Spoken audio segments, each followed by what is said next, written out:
Hi everybody and welcome to this additional content session for VETstagram 2023. This is a topic that I feel is hugely important, and hence we've made space to have this as an extra recording, an extra resource within the digital delegate bag, a topic that when we feel comfortable and we've got the time and space to listen to, I'd implore you to read through the information about, and if it feels right for you, to listen to this. Dr. Rosie Allister has done so much amazing work on this already. I know we're going to learn a huge amount in this session. So please do show this to colleagues if it feels right for them to. I think this is something so important within the veterinary space and beyond for us all to have at the forefront, so we can make sure that we're supporting each other and covering these topics responsibly. So Rosie, thank you so much for being with us today and for gifting us the time to be able to cover this in more detail. And we're really looking forward to having you at the live VETstagram 2023, also talking. But thank you for being here. I'm going to pass over to you. Thank you so much, Katie, and hello everybody. So I'm going to be speaking about a topic around suicide prevention. And I am going to be talking extensively about suicide prevention and also a little bit about suicide bereavement during this talk. I want to acknowledge this is a really tough topic to talk about, and it isn't for everybody to listen to all of the time. So there'll be times in all of our lives when we don't actually want to talk about this topic, and that is okay. It's really important that we talk about suicide as a profession and that we can talk and we can support people, but there'll be times in all of our lives when we might not want to listen to this kind of topic right now. And if that's you right now, I just want to really encourage you to take time and to maybe save this for a different time when you do feel able to listen to it. So many of us, including me, in the veterinary professions have been touched by suicide, whether that's losing somebody we care about, experiencing suicidal thoughts ourselves. And it's really important that we do respect our own experiences, and we do look after ourselves in terms of the content we expose ourselves to. So do have a think about whether listening to this talk is right for you right now. So in this talk, I will introduce a little bit of what I'm talking about gradually. And if you decide it's not for you, that's absolutely fine. You can come back to this. You don't have a duty to bear witness to this stuff if you're feeling personally affected by it at the moment. So I wanted to start this talk by talking very briefly about Vetlife, which is just one of the supports available to people who may be struggling with suicidal thoughts or maybe experiencing suicide bereavement. So the key part of Helpline for you in this area is Vetlife Helpline, which is available to everybody in the veterinary community 24 hours a day, every day.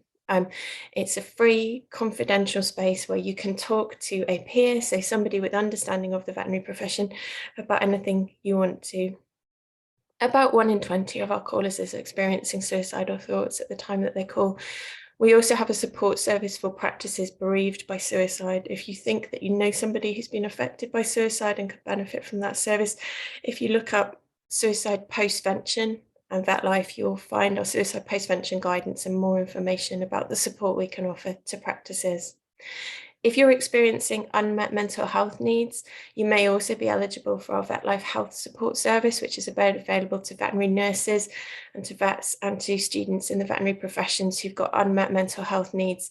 If you think you might be able to benefit from that, then please just get in touch with our helpline and they can tell you more about Vetlife Health Support and arrange a referral if that's right for you. There's more information about both of those services on the Vetlife website as well, www.vetlife.org.uk. So in this talk, which I've titled It's Good to Talk, but It Matters How We Do It, I'm going to talk about what I think is a really big contemporary challenge in veterinary suicide prevention. And that challenge is we want and need to be able to talk about suicide. It's really, really important that we can talk about suicide. But in an area of complex evidence, how can we do so safely? Some real fundamentals in thinking about suicide. And one of the key things I want you to remember is that it is okay and very safe to ask someone who is struggling whether they're thinking about suicide. There are all kinds of different studies, a lot of different evidence now, looking at whether it's okay to ask a distressed person about suicide. Some people worry, for example, that you might put the idea in somebody's head. There is really, really clear evidence that suggests that it's a very safe thing to do, that you don't put the idea in a distressed person's head, and you might actually create an opportunity to save a life. It's a very, very important thing to be able to do. And I would really encourage people, if you haven't already, to do a little bit of training or do a little bit of reading. You don't need specific training. You just maybe need to read some resources and really get confident to be able to ask somebody who's distressed whether they're thinking about suicide. There's some really good resources on this that I'm happy to share with people. So it's okay and safe to ask individuals who are distressed whether they're thinking about suicide and to help them to get other help. However, talking about suicide in the media or with big groups of people requires care and caution, and I would apply that to social media as well, and there's increasing evidence to suggest that's very much the case with social media. So it's safe at an individual level to ask people who are struggling about suicide, but when we're talking in big groups and when we're talking to kind of unknown or very mixed audiences on social media, we need care and we need caution. And sadly, some of the discourse and discussions we have about suicide in the veterinary professions, social media, conferences, a lot of other veterinary spaces, is emerging as an area of concern. And that's concern in terms of something that may be contributing to risk for veterinary professionals. So that's how important this is. And I don't say that lightly, but one of the things that's really clear to me when I look at these discussions and I kind of observe what's going on in the professions is that there is a huge care and compassion in our professions and wanting to help. And that is where almost all of this comes from. And I see that as such an opportunity. So this isn't about criticizing what people have done. This is about saying, look, we can see this huge desire to want to help and to want to make things better.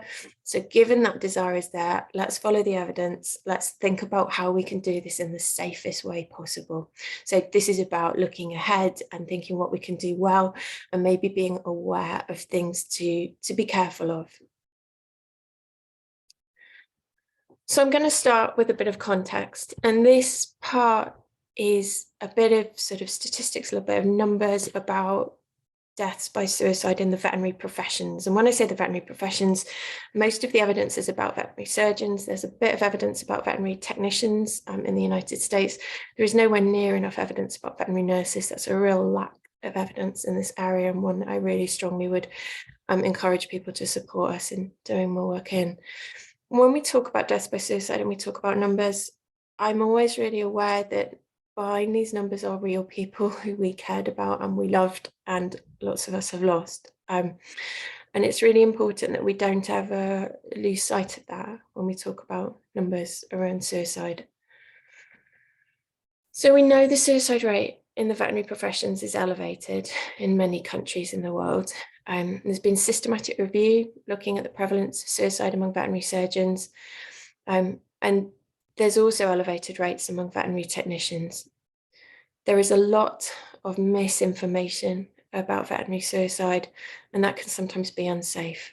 And I'll go on to talk about the types of things that can be unsafe and how it's presented. So we know that the rate is elevated. Some of the things you'll have come across if you've been reading about veterinary suicide online may well have not been factually true, because there is a lot of stuff out there that isn't supported by fact. When we think about occupational suicide risk, one of the important things to always consider with suicide is that suicide is complex and it is not caused by a single factor. So one of the biggest things that kind of goes wrong in media or other portrayals of suicide is kind of a media story that says that somebody died because of this specific reason. So it's presented as a very simple thing with a cause and effect. And suicide is very, very rarely like that. It's a complicated thing. There's often a lot of different things that contribute to suicide risk. And what I want you to take away from that is two things. We must never oversimplify suicide, because that's one of the things that can increase risk, and I'll talk about that in a moment. But the other thing is the fact there's a lot of different risk factors actually means there's a lot of different things we can do to help to prevent suicide. So yes, it's complicated, but there's evidence about what can help as well. And where there's a lot of different things going on, actually that can turn into a lot of different things that you can potentially help with to help somebody to decide to stay. So when we think about occupational suicide risk, there's a model of occupational suicide risk that looks at a number of different factors, and that includes things like stresses of the particular job, what's called pre-existing psychiatric morbidity, so whether people going into that job are maybe more likely to have mental health needs, demographics, so aspects of who goes into the job and risks they may have, and also differential opportunities for suicide. And what that means is things like access to what are called means of suicide, so access to things that people can harm themselves with as part of the job. That can be part of risk as well. And when we look specifically at veterinary risk, there's been a lot of discussion over the years in different types of papers and research about this, looking at what might be risk factors for vets, but there actually isn't a lot of empirical research looking in detail at risk factors for vets. One thing that we know is important among veterinary professionals, veterinary technicians and veterinary surgeons is what's called access to means. But there's other things as well. So occupational stresses, maybe isolation in the job, difficulty seeking help, and there's all kinds of reasons for that. Maybe increased prevalence of mental health needs. And there are other things too that have been discussed and often discussed at length and looked at in lots of different ways, but the actual empirical evidence of their contribution to risk is less strong. So a lot of the stuff you're being discussed is maybe not empirically supported at present. Just to introduce you to some of the current research going on, so there's a couple of different projects just within the UK at the moment, and there's other projects elsewhere. So there is work ongoing on this. People are devoting their careers to trying to do something about this. So a study that I'm involved with at the University of Edinburgh has been looking at experiences of people who have attempted suicide in veterinary workplaces, also people who've experienced bereavement by suicide in veterinary workplaces. And it's a very applied project looking at what might actually help to prevent suicide when there's workplace connected risk. There's another project at the moment at the University of Glasgow looking at things that affect veterinary risk. So there's definitely work going on this. This is something that there is evidence about what we can do to help. So this is not a hopeless thing that's inevitable at all. Suicide is not inevitable at population level. And what I mean by that is we know there are things we can do at population level that will reduce the overall number of suicides. And that's a well-proven effect in suicide prevention globally. It's very difficult to think about suicide being preventable at individual level. And the reason I say that's difficult is because I, just as many of you have lost people to suicide. And what I want you to know, if that's you, is it isn't your fault. And there wasn't something that you should have done that you didn't do. And so many of us who've been bereaved by suicide live with that and carry that because that's part of suicide grief. But when I talk about suicide prevention, what I'm talking about is things we know we can do at a population level that will help to catch a few people, that will help and will have a benefit and will help to keep a few people safer or help them to decide to stay.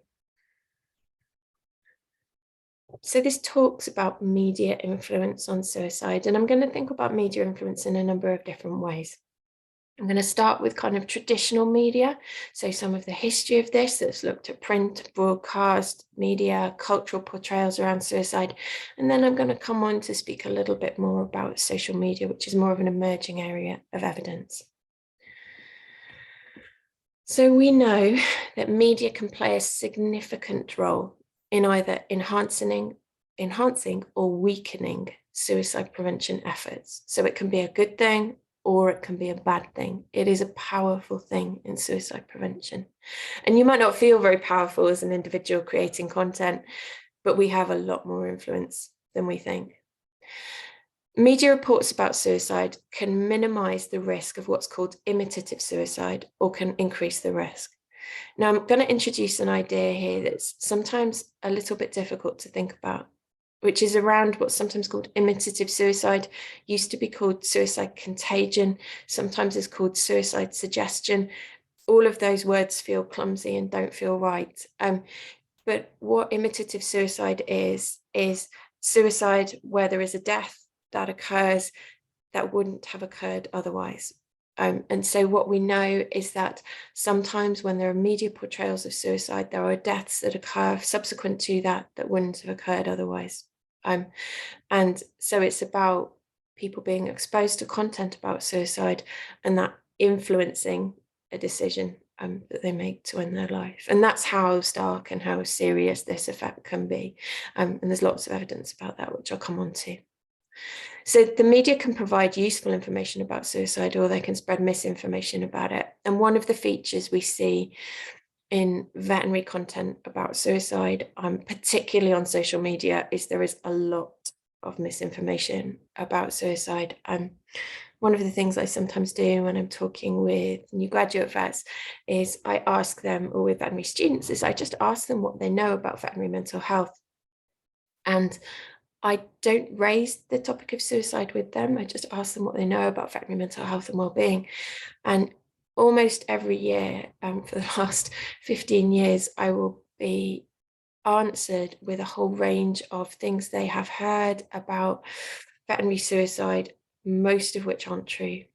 And it's really worrying that that level of misinformation is out there, because that does affect the way we as a profession understand our risk and respond to it. And that response part's really important, because some of that misinformation can have the effect of making people more hopeless about suicide, making people feel that it's inevitable.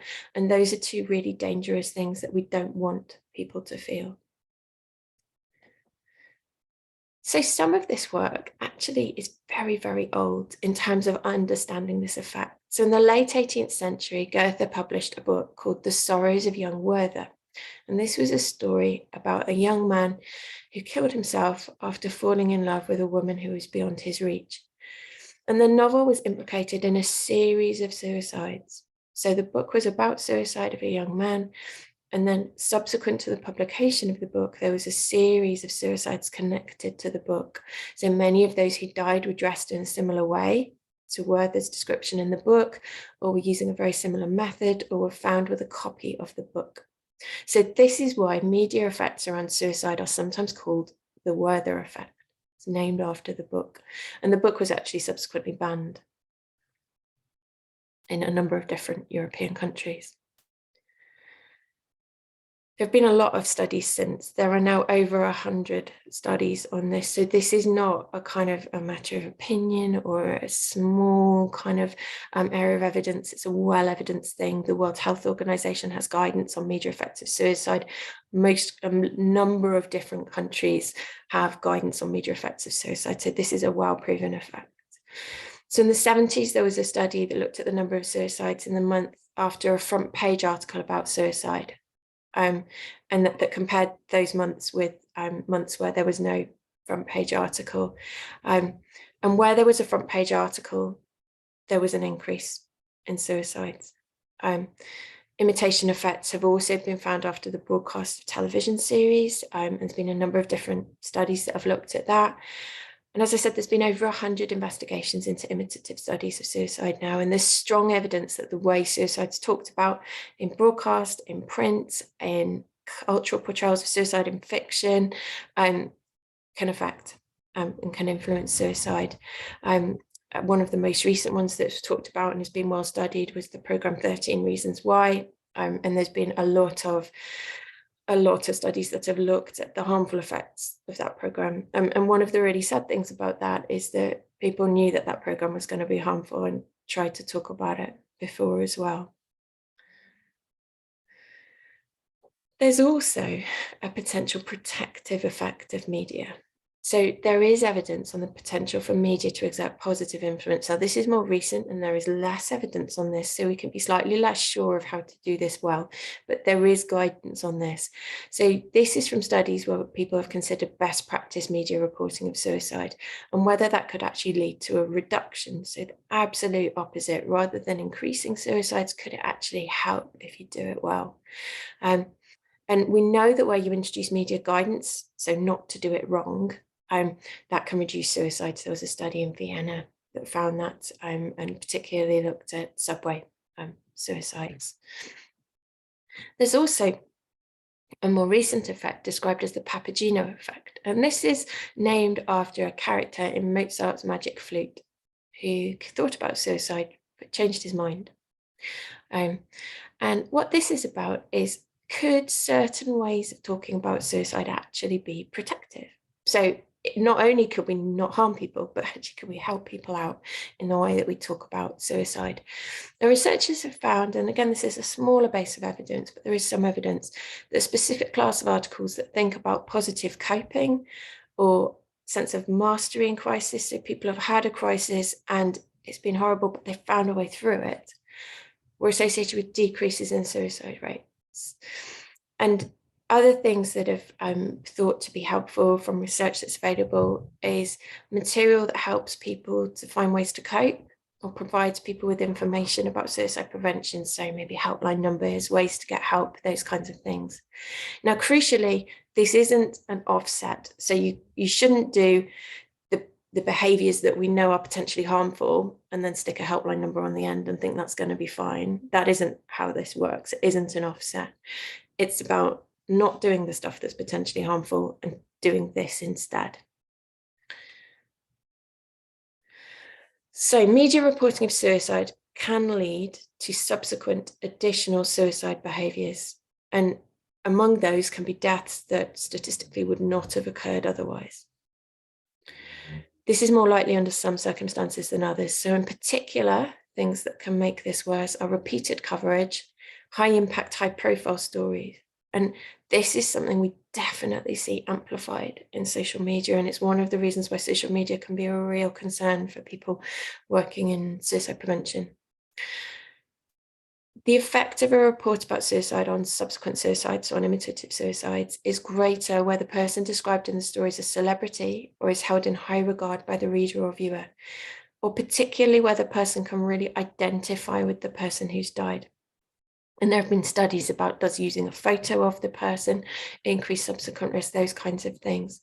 Now, one of the challenges we face when we're talking about veterinary suicides is that among veterinary professionals, it is very, very easy for people to identify with another veterinary professional. We have huge shared life experiences and history, and we may be experiencing some of the same risks as well. So that identification piece is almost inevitable in veterinary sectors, and it's one of the reasons why we need to be so careful. Particular subgroups in the population are more risk of suggestive or imitative suicide. So particularly young people who are maybe experiencing mental health problems, people who've been suicidal themselves, or people who've been bereaved by suicide may have elevated risk. So one of the things we sometimes see is, you encourage people to be more responsible around this, and they say, well, I'm fine, this article doesn't upset me. And I'm glad it doesn't upset them, but that isn't really the point. We know that there are people who may be more vulnerable to this kind of content, and particularly in social media spaces, actually, there's effects that can amplify that. So it's really important, whether or not we as individuals are affected, that we consider wider effects. So as I've said, the risk is most pronounced when characteristics of the person who died and those of the reader or viewer are similar. And this is definitely something that we see a lot when we see deaths by suicide among veterinary professionals, because it's very easy to identify with a fellow professional who has a lot of shared history. The content also plays a role. So stories that confirm or repeat myths about suicide, or that include a detailed description of method, are more likely to result in what used to be called copycat suicides, now called imitative suicide. And we see this a lot in veterinary content as well. So the kind of myths about suicide you might see in veterinary content are things like reducing it to a single factor. So things like client incivility causes suicide. That is a myth about veterinary suicide, and it oversimplifies suicide. So on a number of different ways, saying that on its own is not a responsible way to talk about veterinary suicide. Detailed description of method is very, very important to not do. And this is even something that people working in suicide prevention research, so people like myself who do research about methods of suicide, we have to be very careful how we talk about these too, even when that is actually the subject we're researching. So it's very, very important that if it's not necessary, it's not in there. However, media reports about suicides written in accordance with media guidelines show strong potential to help. So there is hope in this. You can do this responsibly. It's not that we can't talk about suicide in public. It's not that we can't talk about suicide in social media, but we do need to be careful. We need to be responsible. And I would almost consider this a special case amongst reporting, because many of the things we've been taught, if you've been taught science communication, if you've ever been on a science communication course as a veterinary professional, don't apply here. So I would consider this a special case. And what I mean by that is, like if you go on a science communication course, one of the things I'll teach you to do is to draw the reader in with a hook. And so that would be something like a big statistic or a story that's very emotive. So you start with a story of an individual that's very emotive, or you start with a big statistic or some big words about, so words like epidemic or staggering number of deaths or these kinds of things, or a very big amplified statistic. And those things would not be responsible in talking about suicide. So when you talk about suicide, you need to be measured. You need to be absolutely sure that any facts you're using are accurate and not exaggerated. And those are definitely effects we see when we look at veterinary coverage and talking about suicide in social media as well. We see a lot of inadvertent exaggeration. So somebody has used a number that they may believe to be right, and everybody else has subsequently used it, and actually it's not based in fact. And that can have the potential to both breach good practice guidance, but also potentially to increase risk. So some of the things you've been taught about how to communicate powerfully need to be thought about very carefully when you're talking about suicide, particularly with groups of people who may be at risk. So I said there's media guidance on this. There is a lot of media guidance on this. So if you're wanting to know how to do this responsibly, there's a lot of information out there to help you. In the UK, the National Union of Journalists have great resources for journalists. Samaritans do media guidance for reporting suicide. They also do guidance for cultural portrayals of suicide and fiction and things. You can contact them as well if you want specific guidance. If, for example, you're doing a television program, something like that. World Health Organization have guidance on preventing suicide. International Association for Suicide Prevention have a lot of resources and papers on their website. I wrote some short guidance for veterinary professionals called It's Good to Talk, but it matters how we do it, thinking specifically about some of the things we see in veterinary spaces. Samaritans also have guidance for covering suicide and self-harm in documentaries, for reporting on celebrity or high-profile suicides, and for reporting in broadcast media. So there is no shortage of people trying to help, trying to say, yeah, we can talk about this, let's do it safely. I'd also recommend this resource, the first one from Origin in Australia, which is called Chat Safe, and it's a young person's guide for communicating safely online about suicide. And I would say this is a great guide, and it's much wider potential use than just for young people. So have a look at that one as well. So I thought I'd talk to you in a little bit more detail about some of the media guidance that's available. So how can we do this safely? A key thing across every type of guidance that there is don't talk about methods. Do not talk about methods of suicide. And this is something we see in veterinary spaces a lot. So please, please don't talk about methods. Even naming a medicine, for example, naming a drug, don't do it. And you might think, what difference is that going to make? There is a lot of evidence that it makes a difference. So even if right now it's not obvious how it makes a difference, please trust the evidence that it does, and please don't do it. Whenever you talk about suicide, please try and frame it as being preventable. So being something that can be changed. Now, going back to what I said earlier about sensitivity to people who've been bereaved, we're talking about when people talk about suicide as a problem the profession faces. And one of the things you often see when you see people talking about veterinary suicide is presenting it as this big mystery that's unsolvable, or that nobody knows what to do about, or that can't be helped, or that it's inevitable. And all of those things amplify risk. And none of those things are true. There are things we can do to help. There's evidence that we can translate from other areas that's effective in suicide prevention that we could be doing in this profession. I'd love to talk about that as a separate talk sometime, about what we can actually do about suicide prevention. If any of you are coming to VetEd, the conference this year, we're actually doing a little talk about suicide prevention there and doing some safety planning training, hopefully. So there's lots of this kind of thing going on about what can help with suicide prevention. I've written a couple of pieces on this as well. So try and talk about it being preventable. Suicide is preventable, and signpost sources of support. So remind people there's help available, and actually flag those in your article or your piece or your post or whatever it is that you're saying. So rather than just saying, yeah, people can get help, actually put the number for help, because when somebody's feeling really desperate, you might think, oh, well, everybody can just look that up. If you're feeling really desperate, you can't always do all of those extra steps. People may have very limited energy available. They may be desperately trying to stay, and they may be very limited energy available to do things. So you make it as easy as possible for them to get the help. You explain where the help is, what times it's open, you give the numbers, you make it really easy for them to do it, as easy as possible, because it's a very hard thing for them to do. This is another thing that we don't do well in veterinary spaces at the moment, which is steering clear of language that sensationalizes or glorifies suicide. And you might think, well, I've never seen suicide glorified in veterinary spaces, and I would agree that's rarely done, but sensationalism is something we see quite a lot of.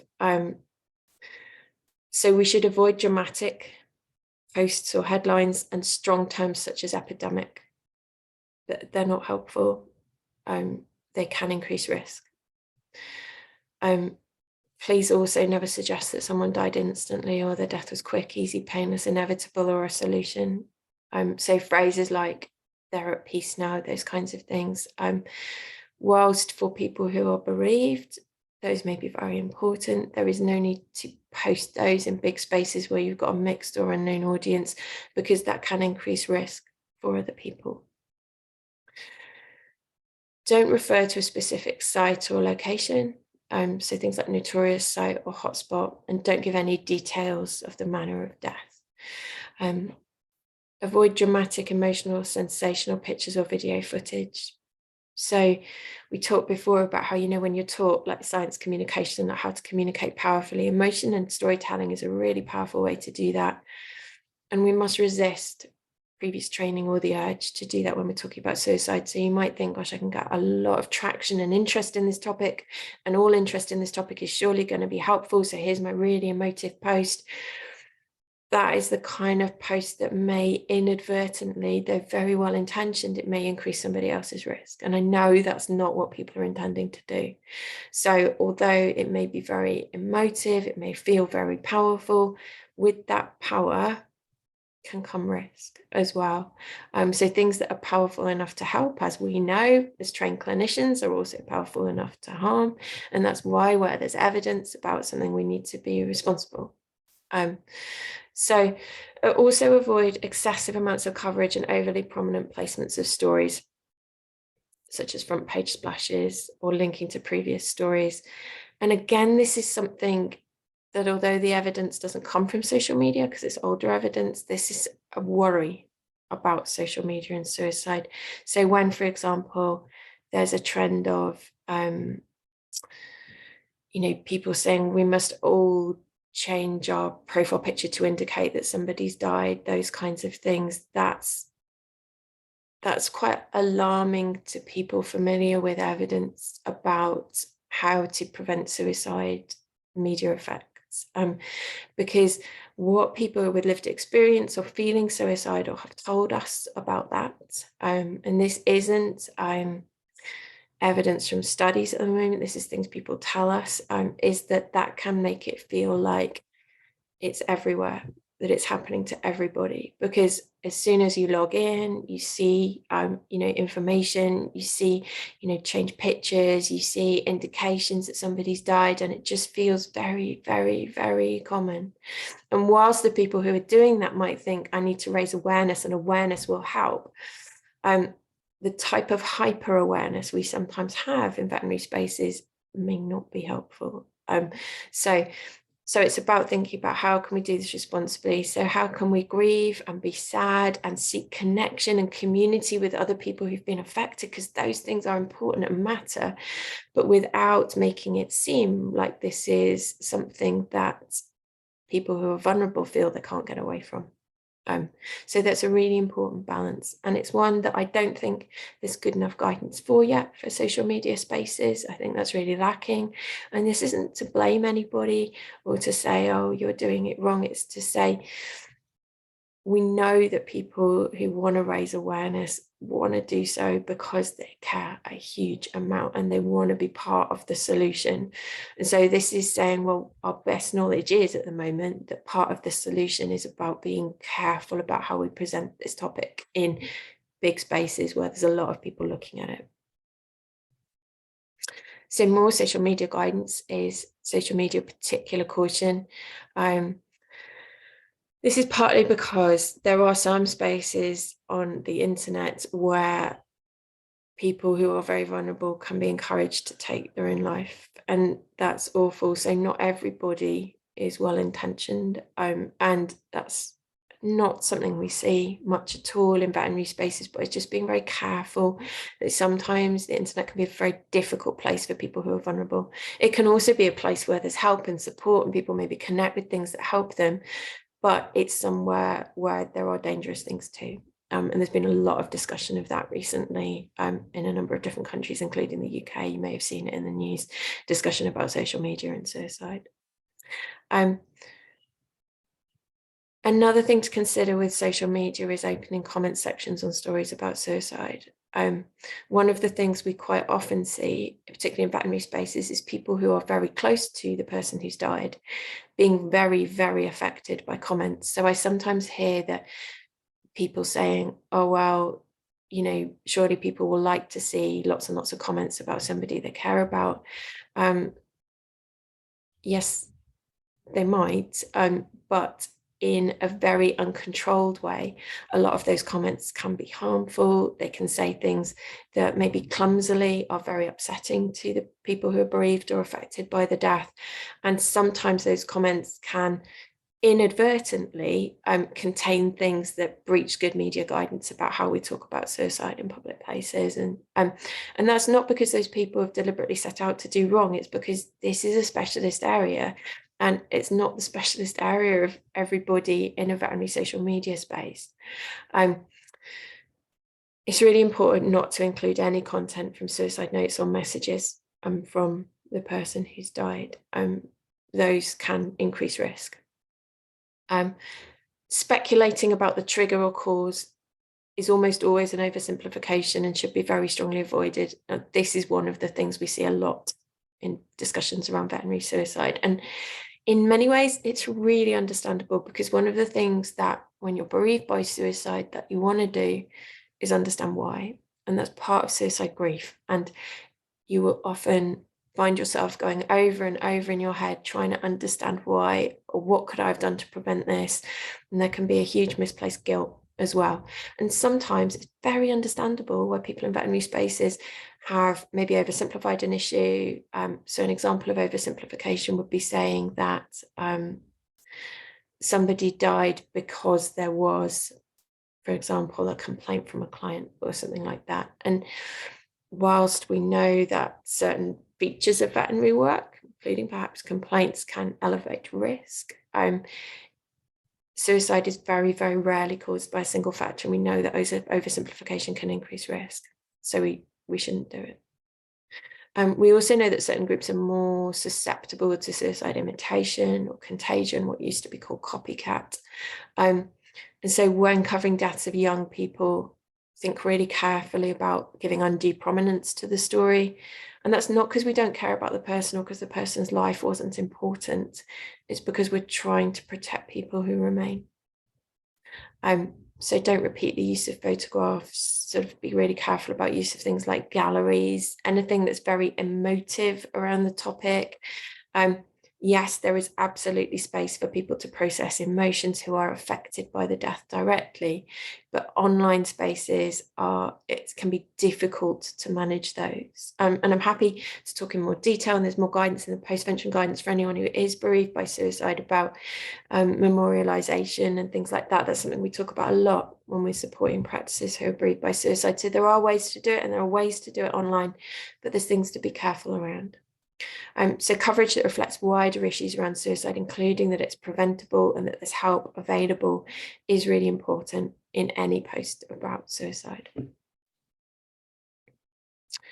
Just a note on language, and again, this is from research, and this is research with people who've been bereaved by suicide, who prefer for people not to use language saying things like committed suicide, and that's because it associates suicide with being a criminal offence, which it is still in some countries in the world and was previously in the UK, and that has contributed to suicide risk over the years, that criminalisation of suicide, and it also contributes to stigma and taboo about suicide, so making it hard for individuals to talk about suicidal thoughts.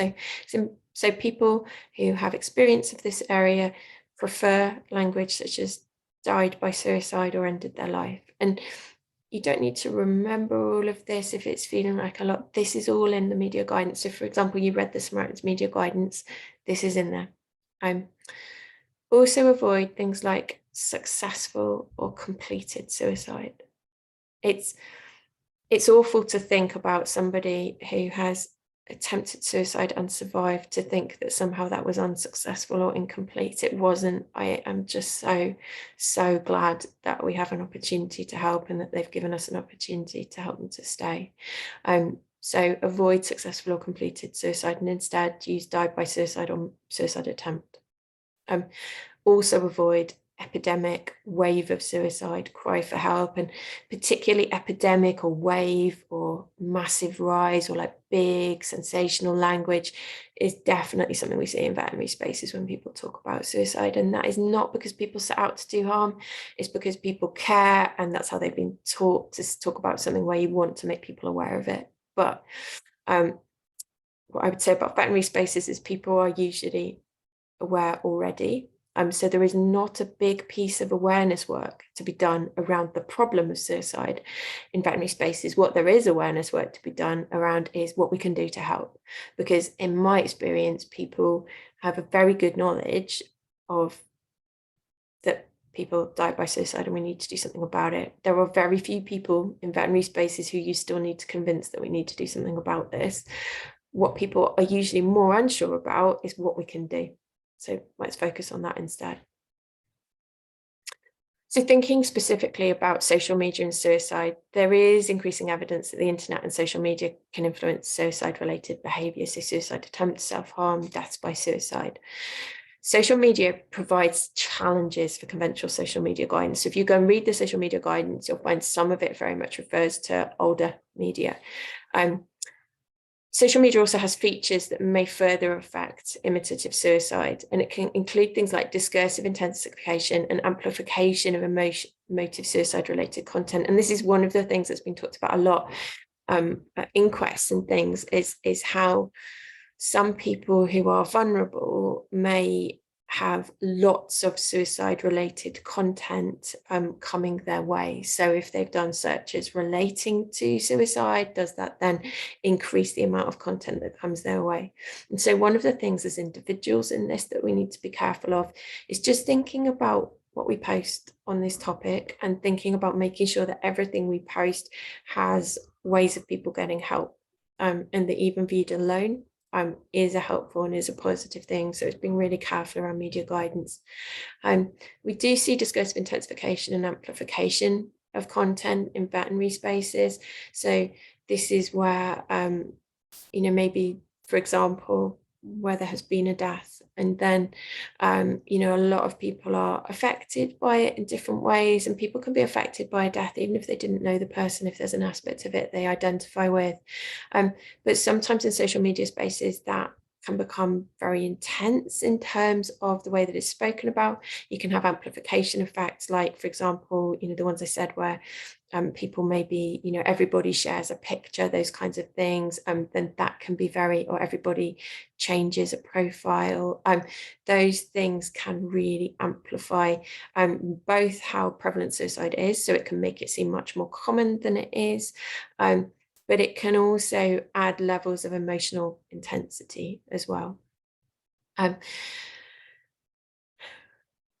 We know that imitative suicide suggestion, used to be called suicide contagion, can be influenced by social media as well as broadcast or print media. So even though the guidance may not specifically mention social media, it should apply.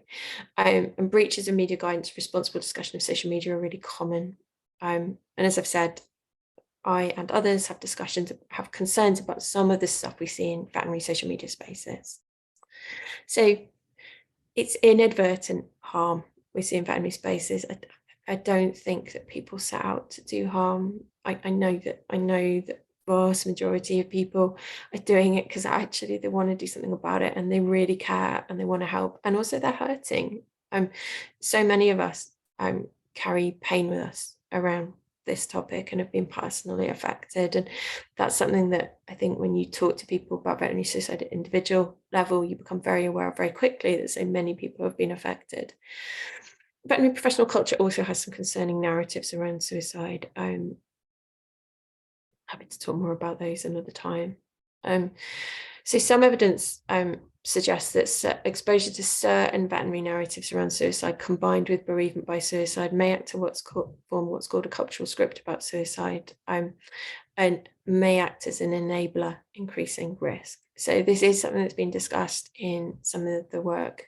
So I've written a bit about this previously in published work, and it is something that people who are suicide prevention experts have concerns about when we've talked to them about veterinary risk specifically. And so the question is, how do we do this safely? I think it's good to see public awareness that the idea of talking about suicide doesn't cause harm. So it's really good that people feel able to talk about suicide a bit more now. It's really important that we do. But this idea that it's safe to talk about suicide, which it is, as I said at the beginning, is specific to evidence about asking individuals about suicide in the context of support. So you've got somebody who's distressed and you're asking them about whether they're experiencing suicidal thoughts. It doesn't mean that any discussion of suicide can't cause harm. So we have a duty to act responsibly, and using guidance is a way that we can act responsibly. So this guidance is there and it's up to us to do our best to follow it. So I wanted to just talk briefly before we finish through about the article I wrote about in the Veterinary Record, about how it's a short article, it's only about 700 words, about how we can talk responsibly about suicide in veterinary spaces. So first action, fact check evidence, don't sensationalize numbers, and don't describe suicide methods. So the sensationalization of numbers is something that inadvertently happens a lot. So quite often we'll see people talking about, oh, there's been this number of deaths in so many months. Those figures won't always relate to facts. You'll often see people saying things like, oh, vets have the highest suicide rate of any job. That's also not true. So if you don't know it to be a fact, and just be really careful of your sources, as you would with anything. So we're scientists and clinicians, and we're really careful when we talk about facts to do with our job. This is another specialist area. So just be really careful to use trusted sources only. So in the detail of this, I've talked about not reporting multiple deaths in a time frame. So I'm being really careful about talking about that, because sometimes those can be amplified in people's grief and upset and hurt. So inadvertent exaggeration can occur, and that can then be repeated by people who didn't know that had happened. And make sure we don't discuss suicide methods. Oversimplification is a really important thing to avoid, and this is something we can do better at in veterinary spaces. So when discussing suicide, don't oversimplify or suggest a single cause, and use nuanced messaging around the many factors that can contribute to suicide. Remember to place emphasis on hope and help. And that might be very hard, because when you've been affected by a death, you might not be feeling very hopeful. and you might be feeling like things can feel quite futile, and you might think, well, what's the point in sharing a help number because this person that I know has died? We know that it might help other people. So it's important to avoid the oversimplification and never suggest that suicide is caused by a single factor. So one of the ways we sometimes see this done inadvertently in veterinary spaces is people using the veterinary suicide rate as a lever to make another point. So we would sometimes call this politicization of suicide. So for example, somebody saying that vets should be paid better because we have a very high job and a high suicide rate. That's not responsible talking about suicide. If it's not directly connected to veterinary suicide prevention, you probably shouldn't be using the suicide rate to talk about it. So I've seen the veterinary suicide rate in stuff that isn't anything to do with veterinary suicide on a number of occasions. And it's really important that we don't use suicide as a lever to make other points. If we're not actually talking about veterinary suicide and that isn't the focus of what we're doing, then we shouldn't really be using it to try and make those other points. Stereotypes are also really important. And again, this is related to the point that I was just talking about. You quite often see suicide used as a mechanism by which other causes should be taken seriously. So an example of this was a suicide that occurred of a vet outside the UK, but it was widely reported in international media. And they'd been doing work with shelter animals at the time that they died. And their suicide was extensively reported as this should now be a reason why, there's more attention on shelter medicine, those kinds of things. That is unsafe reporting about suicide. So absolutely we can care about shelter medicine, and absolutely we can care about the fact this person has died. But using their death to make that point is not safe. And one of the reasons for that is it can give meaning to people who are very vulnerable in suicide. So it can make it seem like suicide might achieve something.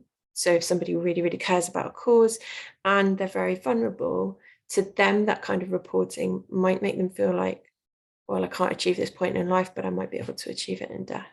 And although when you're feeling well and okay, that might be a very difficult thing to imagine, the evidence suggests it can happen, so we need to be really careful about it. So one of the things we quite often see in veterinary spaces as well is this idea that, this person cared to death. So they died while they were helping, and almost like they're a martyr.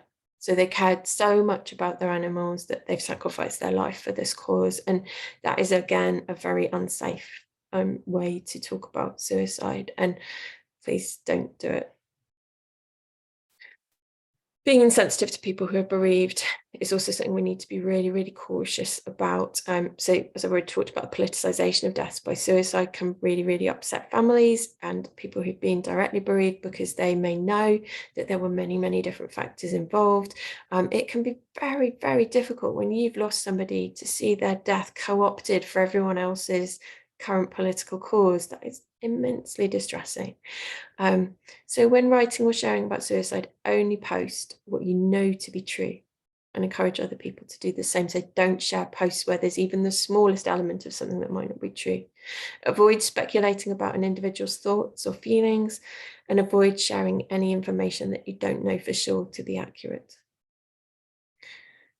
And this is really tempting to share some of this stuff because this stuff gets big traction. So when you look at what gets the big numbers in terms of likes and shares, it's often stuff that breaches media guidance. And that's because it is very emotive content and it's powerful. But as we spoke about before, powerful is not always good. Make sure that you're always directing to appropriate help. So always include sources of help when posting information about veterinary suicide. One of the things we know is that people who are vulnerable may be more drawn to content about suicide. So if you're thinking about suicide already, you may be more likely to read a story about it. So make sure that help stuff is in there. And be careful around memorialisation. So if creating memorial pages or discussions, if you've been affected by a death, really carefully monitor it for content in breach of guidance. And if you can't monitor it, don't have open comments. Deal really quickly with any uncivil comments. If there's any comments where anyone's talking about being at risk, make sure that you reply and direct them to other support quickly. And listen to people who've been affected. So if somebody's talking about, the way it's affected them, there'll be other people who are silently looking on. So we know that active versus passive users of social media can be related to risk as well. And people sometimes who are passively using, who are just scrolling and reading rather than posting, may have aspects of vulnerability. So think carefully about who's going to be reading, what are you posting. You're not just having a conversation usually with the individual who you actually think you're talking with when it's a public social media space, and follow evidence and what we know helps. So although there isn't a lot of direct guidance for social media, read and know the media guidance if you're posting publicly, and try and follow that to the best that you can. So in summary, we know that media portrayals of suicide can influence suicidal behaviour and can lead to imitative deaths by suicide. And these are additional deaths that wouldn't otherwise have occurred. That is how stark and how important it is that we talk responsibly about suicide. This effect is sometimes known as contagion, suggestion, the Werther effect. It used to be called copycat. Now, a lot of those words are clumsy and don't feel right. But we know that this effect causes harm among vulnerable groups. So even though we may not have the right wording for it, it's still important we can pay attention to it. Because of the relationship with subsequent suicidal behaviour, we know that media reporting death by suicide is a key public health concern. That's how important it is. In suicide prevention strategies around the world, this is a key public health concern for traditional media, and social media is increasingly becoming an issue. In veterinary social media, recent discussions have raised important questions about how we support each other in our grief when we're bereaved by suicide.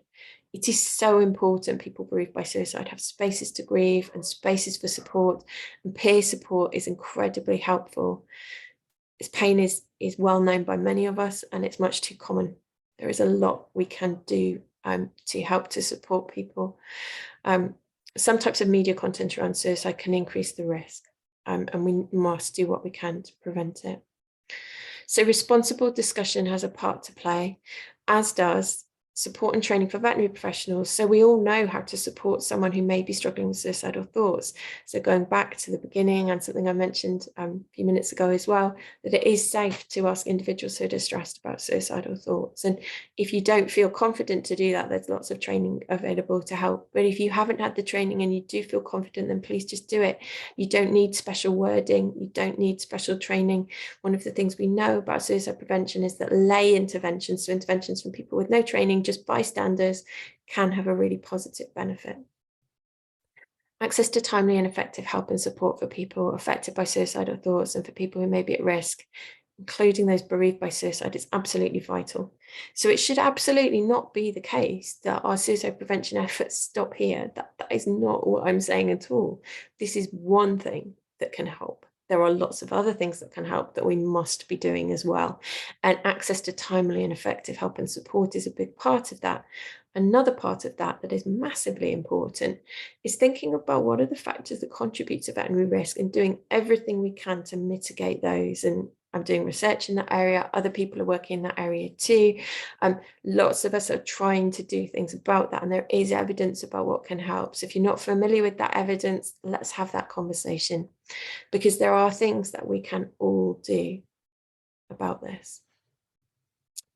And I just wanted to finish again with the number for Vetlife Helpline, which is 0303 040 2551. And that's available to everybody in the veterinary community in the UK. So you don't have to be a vet or a vet nurse to call. Everybody in the veterinary community can use Vetlife Helpline. You can also email us via our website. The reason you email via our website is we actually encrypt your email address. So it's a secure web messaging service where you can make up a name if you want to be really private in your contact. That is fine. We just really encourage you to get in touch.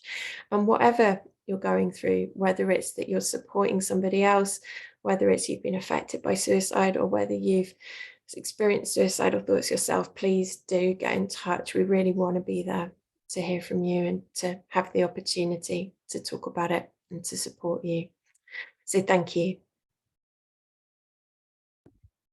Thank you so much, Rosie. That was incredible, such a powerful session, and so many points to think about, so many actionable steps, so much resourcing as well. So in terms of the text that will go alongside this webinar, wherever you're watching this, we'll make sure that everything that Rosie has signposted, there's links to, I know Rosie just explained that Vetlife is for the UK. We can make sure we can signpost to other regional specific services as well when this goes out, in case anyone's watching this across the world, because the things you've spoken about there are applicable whichever part of the world we're in. So just a huge thank you, Rosie.